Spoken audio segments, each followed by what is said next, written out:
Today we will solve a numerical on a design of a flywheel, basically trying to determine its radius. So before that, we try to understand what do you mean by the dimensions of the flywheel. Is it like just finding the radius is sufficient? So usually, when we say flywheel, we usually refer to this type of flywheel or the rim type of flywheel which is shown here. Now the sketch shown is a rim type or a disc type? It is a rim type. So that means this is a rim and these are the spokes. And most of the times the spokes are small when compared to the rim size. Rim is quite wide. The spokes are like small rods. Okay. So you can say almost around 90% of the mass is concentrated on this. And also the effect of flywheel is almost due to this. Because these spokes are from here to here. And you know that any mass sitting very close to the center, they have no inertia, they have no angular momentum, I omega, because they are very close. What is I? Mk square. What is k? Radius of rotation. Radius at which they are rotating. So that means when something is rotating very close to the radius, so they have no effect. So almost around 90% of the effect comes from the rim. Only around 10% sometimes. And in some numericals they would not even mention that 90% of the effect is rim, which means that you have to assume that 100% effect is through the rim and you are almost neglecting the spokes of the flywheel. Okay, so when I say a flywheel here, so flywheel dimension, suppose if they are given the data something like this. Okay, it is seen here, guys. I just went a little. So you see here, guys, this is the breadth and this is the thickness. For this rim, this is the breadth of the rim, this is the thickness of the rim. Okay, now obviously it is like school physics. Approximation can be done this way. Suppose if you open up the rim at one end, unfold this rim, definitely it will unfold into a length of circumference, right? Circumference is what? Pi d. And you know that its thickness is T and its breadth is B. So you know that volume is B into T. Suppose in the numerical usually they would express the breadth in terms of thickness. Suppose if the thickness is 10 centimeters, then they would say that the breadth is 4 times T, which means it is 40 centimeters. Or maybe like this is 5 centimeters, this is actually 20 centimeters, something like this. So they would express like this. So this also maybe you are required to find, suppose if you are required to find out the mass of the flywheel, because in the formula delta E is equal to I omega square Cs, I is equal to Mk square. So you may have to also find the mass, and when you are actually trying to substitute the mass, you know that mass is nothing but density multiplied by volume, because we know density is mass by volume. So therefore we can link all these basic equations that we have learned earlier to solve this numerical. So we will now solve this numerical. So so you know these concepts now, you know this formula. So we'll straight away go and solve this numerical.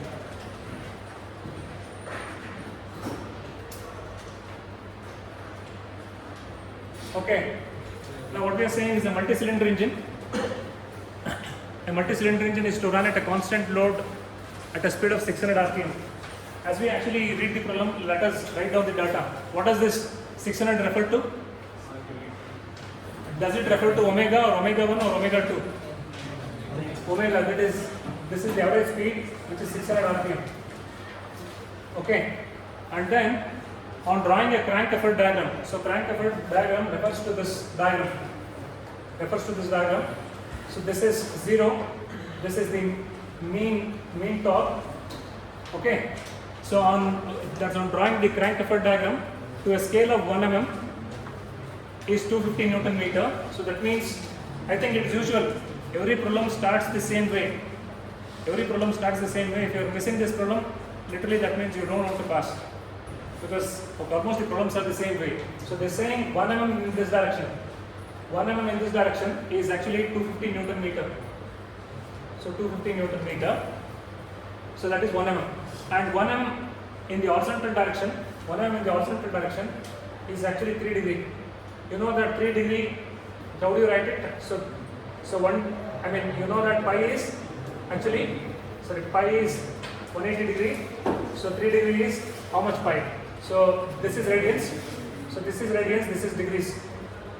Okay, this is degrees. You want this, so that means you need to cross multiply. So that is 3 pi divided by 180. And I'm actually doing this basic things so that people should not do mistakes in this.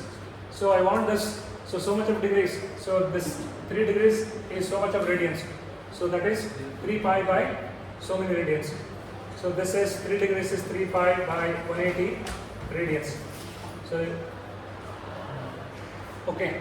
Now once we have done this, usually people also find out this product of this. So since it is 1 mm on the x-axis, 1 mm onto the y-axis, it forms 1 mm square area. 1 mm square area. 1 mm square area is equal to the product of both of this. So both of this is 250 Newton meter multiplied by 3 pi by 180 Newton meter. Sorry, this is 1 mm square is so much. But now given that the areas in square millimeter above and below the main top line are as follows. So that means 1 mm square is so much. But when they actually draw the diagram for the turning moment in the flywheel, I think you might forget we are referring to this areas which are above and below this main turning moment. So that means whenever it is positive, that means the crankshaft speed is increasing. So the values are like 160 plus 160, and then how much? Minus 172. I need not have to put minus here because anything above is plus, anything below is minus. Then 168, then 191, and 187. So 197 and minus 162. Okay, so these are the variations. So that means here the speed increases. At this point you will have more speed because more energy is being stored, and again some energy is being absorbed and the speed reduces. At some point you will have the maximum speed and the minimum speed. So that refers to maximum kinetic energy delta E and the minimum kinetic energy. So we have to find that delta E, which is also equal to this. So delta E has to be found out from this diagram. Then it has to be equated to this. Okay. So now let us find out this delta E. So I think it is already given here. So you just have to look at it. We will try to solve a problem like this in the coming class, which will actually make you clear about this.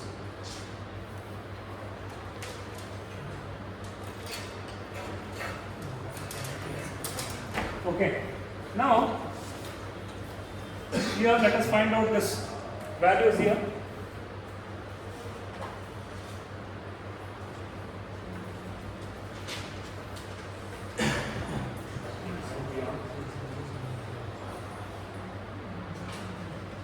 Okay, now at this point you call this as E, and then the next point is E plus how much? What is the value? E plus 160. And then as it comes here, this is E plus 160 minus 172. What is the answer? E minus 12. C minus 12. And again, as it goes here, it is E minus 12 plus how much? 168 plus 168. And then, so much is the answer? 168 minus 12. So 158 and 156. So E plus 156. Something like this. And again it goes here like this. So this is E. So this value is E plus 156 minus of 191. What's the answer? Where is that? Minus 35. Minus 35. So 91. So that is okay. Yeah, exactly 35. So this is value is E plus E minus 35, and what is this value? 197. So 197. So 197. So how much is this now? So 197 minus 35. 162. 162. 162. And then here This, you know that the examiner would have taken care that the engine speed is not increasing or not decreasing, it is at a steady speed. So in between the cycle there will be fluctuations. Okay, the engine speed, the energy at the beginning is the same as the energy at the end. So that means extra energy which was produced is consumed during the cycle. So the engine speed is not increasing, not decreasing. But within the cycle it is fluctuating. Okay, so we have got this. So now out of this we have to find out which is the highest value. Usually I said the first one will be the highest, E plus 160. Something is more than this, E plus 160. This is C minus 12. This is E plus 156. Then this is more. This is E 162. Where? Last one. That is E minus 162. It is minus. So the maximum is, it is plus. Okay, it's plus. So then this is the maximum. So this is the maximum. So E minus 162 is the maximum. And which is the minimum here? So which is the minimum out of this? So E minus 35 is the minimum. So now you have got the E max. Now you have got the E max and E minimum. So therefore you can find out this delta E max minus E minimum in terms of so many mm square. Okay. Now they would have already done that. So here, so as you saw here, it was like E plus 162 is the maximum, and the lowest is how much? E minus 35. E minus 35. This. So maximum is that, and minimum is this. And therefore, the difference is E plus 162, E minus 132. Sorry, E minus 35. So E and E cancels out, and this minus and minus becomes plus. So it becomes 197 mm square. But we already said these areas were 1 mm square, so much of our mm square of area. But each of this mm square of area is nothing but the product of this. Now the product of this was written here. So much was this. So this is 1 mm square is 1 mm on y-axis, 1 mm on x-axis. Now the product is equal to this. 1 mm square is equal to 250 Newton. 250 Newton meter into 3 pi by 180. So can you calculate what is this basically? 250 into 3 pi by 180. Guys, use calculator.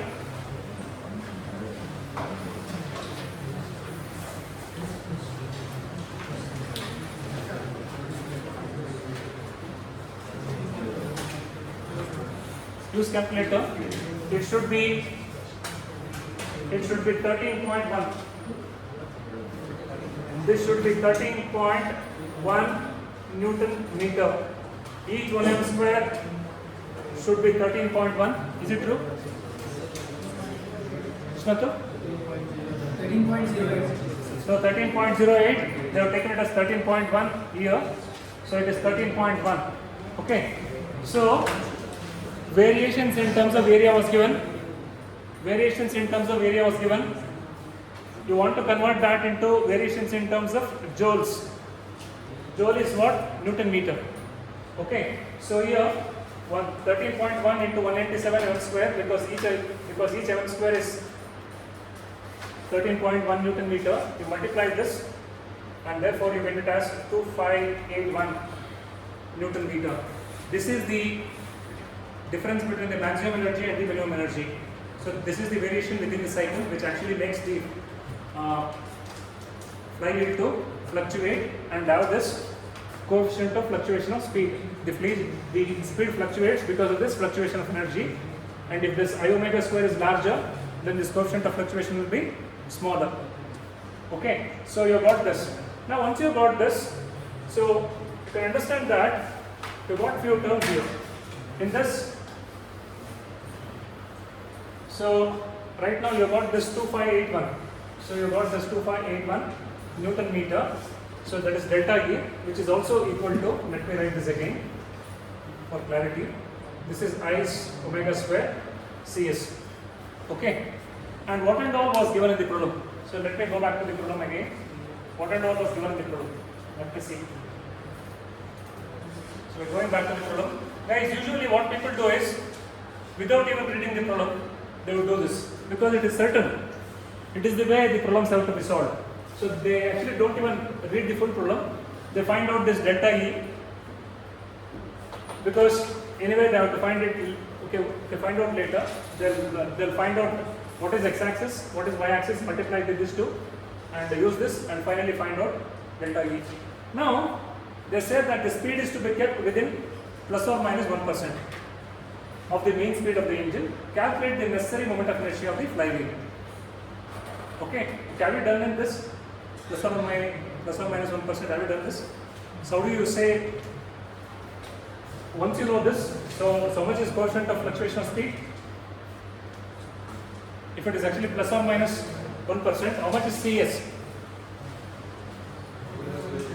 So it goes by plus 1%, it goes down by minus 1%. And what is the coefficient of fluctuation of speed? So coefficient of fluctuation of speed is actually 0.02, because 1% is 0.01, 0.01 above and below. So the coefficient of fluctuation of speed will be 0.02, that we already explained earlier. Okay. So here, since we already explained this, we don't go and explain that again. And again, determine the suitable dimensions for cast iron flywheel. Okay, and now what and all is given. So they have asked you to find out the necessary moment of inertia. What do you mean by moment of inertia, guys? Basically, moment of inertia refers to what in this equation? I. So they are asking you to find out I. I is anyway mk square. Okay, so therefore you can find out I. Once you have found out I, like after this you have solved the problem. But the problem continues. What is that? Determine the suitable dimensions for a cast iron flywheel. So this is redundant, whether it's cast iron or aluminum, the data is important to us, but they're referring to this as with a rim whose breadth is twice the radial thickness. So that means you have got some data to note down here. Breadth is 2 times the thickness. You saw that, no? Earlier. Now the flywheel was like this. The flywheel rim was like this. Now the flywheel rim was like this. Okay. So here this breadth is 2 times the thickness. This is the thickness. This is the thickness, and this breadth is 2 times the thickness. So they have given. Okay. And then the density of cast iron is 7250 kg per meter cube. Where do they think they have given this? What for they have given this? Where do I use this? Where do I use this data in the equation? So I just erased one equation which I have written. Tensile stress is equal to rho v square. Okay, so they have given rho here. So they have given rho here, and also they have given, and its working stress in tension is 6 MPa. Okay, 6 MPa is 6 Newton per millimeter square. That is actually the tensile stress. 1 MPa is 1 Newton per mm square. You already know that from mom. Okay. And here, so you are referring to the sigma T, the tensile stress in the material. You are referring to this density. So you can find out velocity. What is velocity basically? Velocity is in terms of r omega. Okay, omega was already given in the problem earlier. So what is omega? 600 rpm. So like this, it will be given. Once you find this velocity in terms of r omega, then if you know the radius, you already calculated what should be I. And therefore, in this I, you know the radius here, which is actually k. You can know this m. So once you know what is the mass required, then you can definitely find out that this mass is nothing but this when you unfold, now this will become like this. Now this flywheel rim, when you unfold with the circular ring. When you unfold, it will become like this, where this length is equal to how much? 2 pi, pi d, 2 pi r or pi d, and this is breadth, this is thickness, and therefore b into t. Anyway, this is 2 times the thickness, so the area will be equal to how much? 2t square, and this length will be equal to 2 pi r. So 2 pi r. So r will be known, and therefore, if you know the mass, then you can find r. Suppose if you know r, then you can find mass, because you are finding the volume here. So this is the volume. Volume multiplied by density will give you the mass. So first I will run through the problem. So it feels like there is a lot of juggling between one formula and the other formula, but this is the usual problem which comes. So you already done this up to here. Finding out delta U, you are familiar because you already done the previous problems. So only the next part is little critical, which you have to remember. So let us see what they have done. Unless I solve it on the board, it will be difficult, but to read this problem and again solve this in the class would take more than 1 hour. So therefore, okay, I am doing this. So we have solved up to this point. So we have found out up to delta E, we have found out.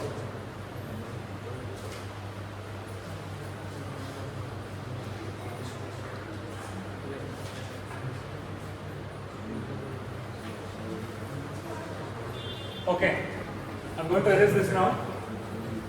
Guys, now as per the previous problems, you could find out delta E like this. I just said omega 1 minus omega 2 is actually 0.02 omega. So coefficient of fluctuation of speed can be written as 0.02. Okay, so here we have found out that delta E, we found out 2581 is equal to I omega square Cs. So then here in this, omega is known. So what is omega, guys? How do you find this value? So what is omega square? Omega is, so what is omega? 2 pi in by 60, because this was given in RPM. So you are dividing it by seconds to make it as per second. So you are finally getting the answer in terms of radians per second. So 2 pi n by 60, what is the answer? So the answer should be 62.84 radians per second. So since it is omega square, I am squaring this, I am getting this. So in this problem, left hand side is known to me, omega square is known to me, the Cs is known to me, I can find out I. Okay, so I is actually 79 I. So finally, if you want I, so then you can actually send the 79 to the other side, you can find out the value of I, which is actually 39.7 kg meter square. So the units also is pakka because I is mk square, m is in kg and this is in meter square, so you are doing it. So you already substituted the units last time, so there should not be a confusion. So please refer to the units in the previous problem. Okay, so now we have found out I. Almost you have finished around 60% of the problem. Now you are supposed to find out the dimensions of the flywheel. So dimensions of the flywheel, I just showed you that you can use this formula. The tensile stress is equal to rho v square, and therefore we also know that T can be written as the thickness of the flywheel, B can be written as the breadth of the flywheel. So therefore you can say that here this tensile stress is 6 MPa. Okay guys, okay, I did a mistake here. So what is the mistake? Here this units are in, what? Kg meter square. There is no necessity for me to convert this into Newton per mm square. It was 6 MPa, so it should be 6 into 10 to the power of 6 Newton per meter square, because Pascal is Newton per meter square. So here they have retained this as 6 into 10 to the power of 6 Newton per meter square. So here the unit is Newton per meter square. Here the unit is Newton per meter square, and this unit is of what? Now what is the unit for rho? Kg per meter cube. And what is the unit for velocity? Meter per second whole square. So finally this turns into the same value. So units are consistent. So no issues. Finally, you can understand that kg meter per second square. Kg meter per second square. One more meter we can take it out. So that can be taken as Newton. So finally it becomes Newton per meter square. Okay. Now in this value is known, rho is known, so you can find out velocity. So velocity you have found out v square is so much, and finally you have found out the velocity of the flywheel 28.76. This is a very, very critical value. So that means for this density, for this the tensile strength, the maximum velocity at which the flywheel can run is only 28.76 meters per second. Can you imagine the speed? So that means it can almost cover like 100 meters in. Suppose that a flywheel was made to roll on a road. It would have covered 100 meters in less than 4 seconds. So fast it is moving. Okay, so that is the maximum speed. Beyond that, if it runs, what would happen? Beyond that, now what would happen? Beyond that, what would happen? It is already said that sigma t, so that is the maximum tensile stress we have equated, and only then we have got this velocity. So that means the tensile stress would be more than the allowed tensile stress, and therefore because of the hoof stress the flywheel would break, it would shatter. So therefore the maximum peripheral speed, the flywheel here, where you will have the maximum velocity?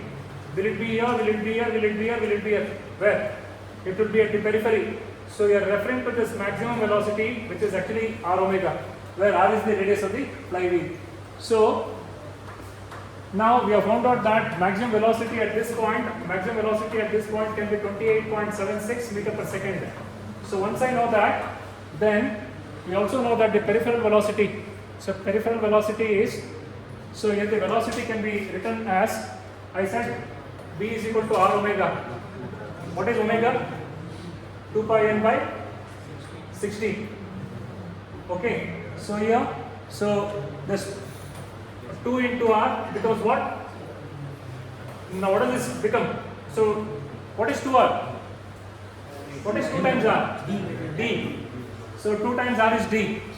Okay, and then you have this pi retained. So you got this n retained.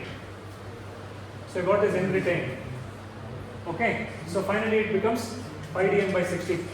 So v is equal to r omega can be written as pi dn by 60, and in that you are actually, all these terms are known. You know the value of pi, you know the speed n, which is actually 600 rpm. So everything is known except d. So now you are finding out d. So that is the diameter of the flywheel. So that means at this diameter of 915 mm, 915 mm is almost like this big. The flywheel is so big.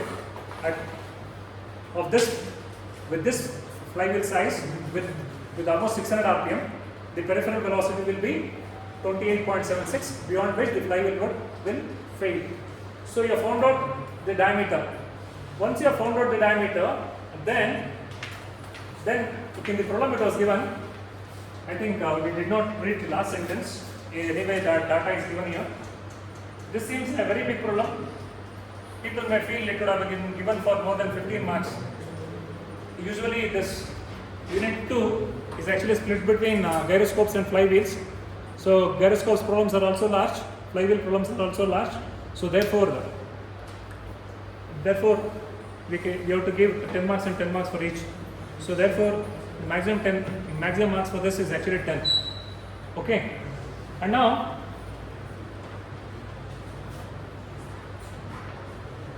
up to here we are done, and now it says that now let us find out the mass of the flywheel, since the rim contributes to 92% of the flywheel effect. So that means this energy difference, 92% has to be taken care by the rim. So that means 0.29 times the total energy of the flywheel. So we know that the maximum fluctuation of energy is equal to 2581. So here this. Here this. So what is the time? 250. Okay. Guys, I'll actually wind up this problem in the next class. Maybe I think we are at the end. I think we need to finish this. So here.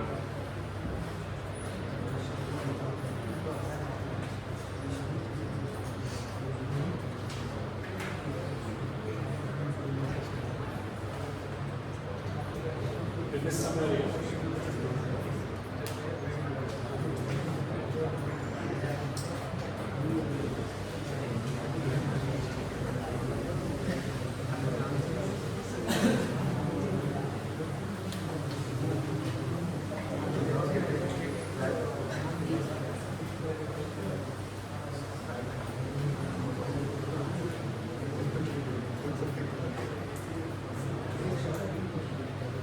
Okay, so we'll try to wind up this problem in the next class.